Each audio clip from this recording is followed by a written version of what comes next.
බව් අම්බෝ පාරක එහාට යන්න නෑ මෙහාට යන්න නෑ වීදිසුනකයෝ හැමතැනම මේක ලොකු ප්‍රශ්නයක්. ඒ ප්‍රශ්නය අවබෝධ කරගත්ත මේ ආණ්ඩුව 2026 බජට් එකට මිලියන 100ක් වෙන් කරනවා වීදිසුනකයෝ වෙනුවෙන්. පිළියන්දලයි කැස්බෑවයි නියම ව්‍යාපෘතියක් කියලායි පටන් ගන්නෙ. හැබැයි ඒක ඇතුලේ මොකද කරන්න කියලා තාම ජනතාව දන්නේ නෑ. ඇත්තටම මේ වීදිසුනකයෝ කියන්නේ ප්‍රශ්නයක්ද? හරි සංඛ්‍යා දත්ත ලේඛන නැති වුණාට ලංකාවේ වීදිසුනකයෝ ලක්ෂ 20ක් ලක්ෂ 30ක් අතර ප්‍රමාණයක් ඉන්නවා. ඒකත් එක්ක වීදුසුනකයෝ නිසා රියානතුරු ගණනාවක් වෙනවා. මේක රටට ලොකු පාඩුවක්. ඒ වගේම රෝහල් ධාරිතාවයත් අනවශ්‍ය හේතුවක් නිසා වැඩි වෙනවා. ඒ වගේම ජලබීතිකා එන්නත් කරන්න ගිහින් මේ ප්‍රශ්නෙත් එක්ක ලොකුම වැයබරක් සෞඛ්‍ය වෙනුවෙන් වෙන් කරන්න අපේ රජයට සිද්ධ වෙනවා.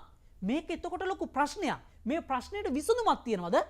2006 වෙනකන් මේ වීදුසුනකයෝ වෑන් වලට දාලා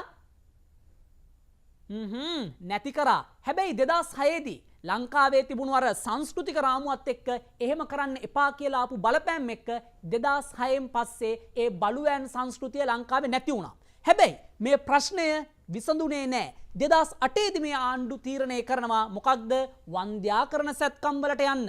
හැබැයි ඒ සැත්කම් කරන්න බාර දෙන්නේ සෞඛ්‍ය අමාත්‍යාංශයටයි. අන්න ඒක තමා පළවෙනි ප්‍රශ්නය. සෞඛ්‍ය අමාත්‍යාංශයට ඉන්නේ පශු වෛද්‍යවරු. ඔබ විශ්වාස කරයිද දන්නේ අතේ ඇඟිලි තියෙන ප්‍රමාණය තරම්වත් නැහැ. එහෙනම් මේ පශු වෛද්‍යවරු නැතු සෞඛ්‍ය අමාත්‍යාංශයට මේ ප්‍රශ්නේ බාර දෙන එක තේරුමක් නැහැ. අපි කාටද මේ ප්‍රශ්නේ බාර දෙන්න ඕන? මේ ප්‍රශ්නෙට උත්තර හොයන්න අපි දෙන්න ඕන සත්ව නිෂ්පාදන හා සෞඛ්‍ය දෙපාර්තමේන්තුවට. එහෙනම් සල්ලි වෙන් කරාට බෑ. ඒ වෙන් කරන සල්ලි කාටද දිය යුත්තේ කියලාත් මේ ආණ්ඩුව හොඳට තීරණය කරන්න ඕන. ඒ වගේම තමයි නීති රීතිත් තද කරන්න ඕන. ඇයි එහෙම කියන්නේ?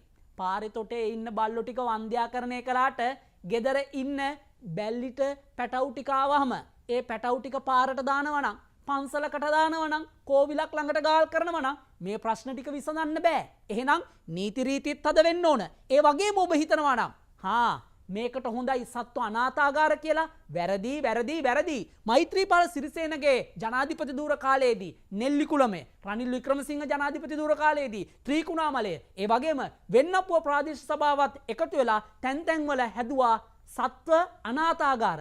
එතකොට මොකද වුනේ? ලංකාවේ නන්දෙසින් බල්ලෝ ගෙනල්ලා ඒ අනාථාගාර ළඟ දාලා ගියපු කාලයක් තිබුණා. ඒකත් එක්ක ඒ සත්තු දුක් විඳා ඒ ළඟ හිටපු ප්‍රදේශවාසීනුත් දුක් විඳා. ඒක නිසා අනාථාගාර කියන කන්සෙප්ට් එක දැන් සාර්ථක නෑ. මොකද ලංකාවේ ජනතාව විදිහට ගත්තොත් 8ට අනුපාත 1ක් විදිහට බල්ලෙක් ඉන්නවා. එහෙනම් අපි මොකද කරන්න ඕන?